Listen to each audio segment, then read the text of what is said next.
800 names from credit unions in California and Nevada. Earlier this year when the NCUA started with their assessments, and a lot of credit unions kind of panicked and cut back on spending and just froze spending across the board, which of course wasn't good for our business. But what we discovered is a lot of the more progressive credit unions realized that in such a strange, volatile market, rather than not being able to afford new technology, they recognized that they couldn't afford to have the wrong technology. When it comes to core processing, Symitar, a Jack Henry company, is the leader. Their ability to adjust to changes in the market and develop products that are flexible and customizable has afforded them continued growth and success. Rewards programs, relatively new thing where the member gets points or cash back based on certain types of transactions, certain types of activities. We have a client in Texas that wanted to deploy a rewards program, and using tools that have been in their system basically forever, they were able to develop that rewards program in our system on their own, and that did two things for them. First of all, it allowed them to go to market very quickly, and of course the quicker you get to market, the more market share you get, so that's good for them. And the other thing that did is it allowed them to not have to go out and buy a third-party product to do that. After 20 years in the core processing business, they learned that the most important product development they can provide the market is connectivity and the ability to give their customers third-party add-on options, really answering the demands of a tech-savvy marketplace. If core processor provides, again, that customizable, flexible system, and one that's very open and very focused on third-party connectivity, those credit unions will be positioned for the future no matter what comes down the road.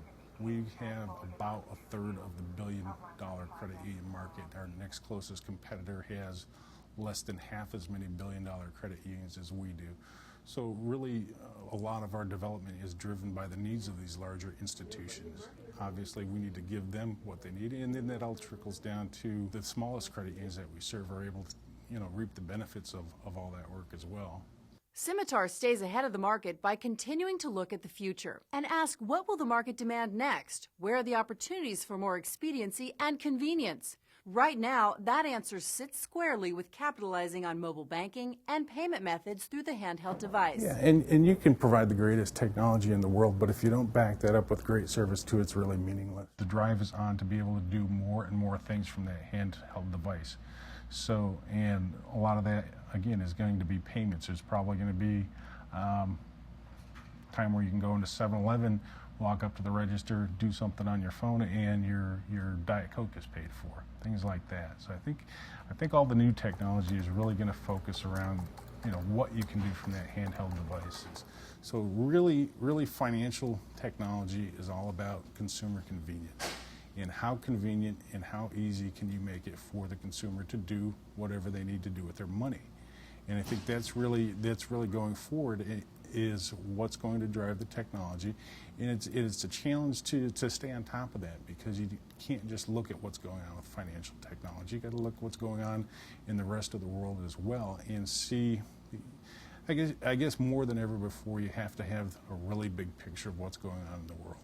And of course, security is an ongoing issue and concern, not only because it's a regulatory issue, but because, according to the core values at Symitar, the industry owes it to their members. Look at multi-factor authentication. Yes, it's a regulatory requirement, but I think it also speaks to the responsibility that credit unions have to their members. Let's face it, not all consumers are that technologically savvy. They can do some foolish things. People, are tricked into giving up their credentials every day. Members have a right to expect that their credit unions are going to provide protections against that sort of thing. So I think going forward, you're going to see not only more technology to protect credit unions, but more technology to protect those members, even if it's protecting them from themselves.